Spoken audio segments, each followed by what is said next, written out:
Hello bachcho, let's read this question. The question says select an incorrect statement regarding Grignard reagents. Option 1 है हमारे पास carbon magnesium bond is purely ionic. Option 2 है the carbon magnesium bond is covalent but highly polar. Option 3 है हमारे पास magnesium halogen bond is essentially ionic. Option 4 है Grignard reagents are organometallic compounds. The key concept for this question is Grignard reagent. क्या होता है हमारे पास Grignard reagent. जो हमारे पास Grignard reagent होता है वो एक ऑर्गेनोमेटालिक कंपाउंड होता है। ग्रिग्नार्ड रिएजेंट क्या होता है? वो होता है एक ऑर्गेनोमेटालिक कंपाउंड। क्या होता है हमारे पास ऑर्गेनोमेटालिक कंपाउंड?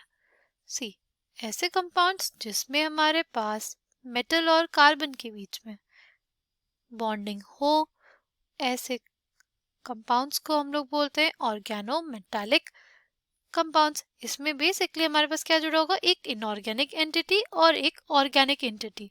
एक इनऑर्गेनिक एंटिटी और एक ऑर्गेनिक एंटिटी अगर हमारे पास जुड़े होंगे तो हम लोग बोलेंगे उनको ऑर्गेनोमेटालिक कंपाउंड्स। बेसिकली हम लोग बोलते हैं कि मेटल कार्बन का बॉन्ड्स प्रेजेंट होने चाहिए किसमें? हमारे ऑर्गेनोमेटालिक कंपाउंड्स में, राइट। अगर हम लोग बात करें स्ट्रक्चर ऑफ ग्रिग्नार्ड रिएजेंट की तो हमारे पास पता है कैसे देखने को मिलता है?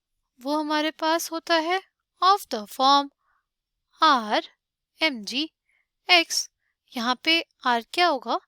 R होगा कोई भी organic moiety, right, organic moiety. और अगर हम लोग बात करें X की तो X होता है हमारे पास या तो क्लोराइड या तो हमारे पास होगा ब्रोमाइड, राइट। अब अगर हम लोग बात करते हैं R और Mg के बीच में कैसी बॉन्डिंग होगी, देखो R क्या है हमारे पास? बेसिकली कार्बन इन्वॉल्व हो गया यहाँ पे, राइट। कार्बन और मैग्नीशियम के बीच में हमारे पास जो बॉन्ड होगी वो एक हाईली पोलर बॉन्ड होगी, राइट। होगी वो कोवेलेंट बॉन्ड ही, बट वो बॉन्ड जो होगी वो हाईली पोलर होगी, जिसकी वजह से हमारे पास जो कार्बन है उसके ऊपर कैसा charge? Negative charge, partial negative charge, और जो मैग्नीशियम है उसके ऊपर पार्शियल पॉजिटिव चार्ज प्रेजेंट होगा, राइट। अगर हम लोग बात करते हैं मैग्नीशियम और जो हमारी क्लोराइड या ब्रोमाइड उनके बीच के बॉन्ड की, तो इनके बीच का बॉन्ड जो होगा वो हमारे पास कैसा होगा? वो आयनिक बॉन्ड होगा। देखो एक क्लोराइड है, राइट, और एक हमारे पास एल्कलाइन अर्थ मेटल है, तो दोनों के बीच में क्या होगा? एक आयनिक बॉन्ड ही देखने को मिलेगा, ओके। तो coming back to the question में क्या बोला था कि carbon magnesium bond is purely ionic. ये जो स्टेटमेंट हमारे पास वो गलत हो जाएगा। ऑप्शन 2 है हमारे पास the carbon magnesium bond is covalent but highly polar. Yes, this statement is correct. Option 3 हमारे पास magnesium halogen bond is essentially ionic.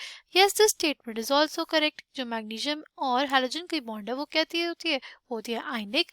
Carbon magnesium की बॉन्ड कैसी होती है? वो कोवेलेंट बट हाईली पोलर। और ऑप्शन 4 है Grignard reagents are organometallic compounds. Yes, this statement is correct. Incorrect statement पूछा था तो correct answer for this question will be option 1. I hope you understood it well. Thank you and all the best.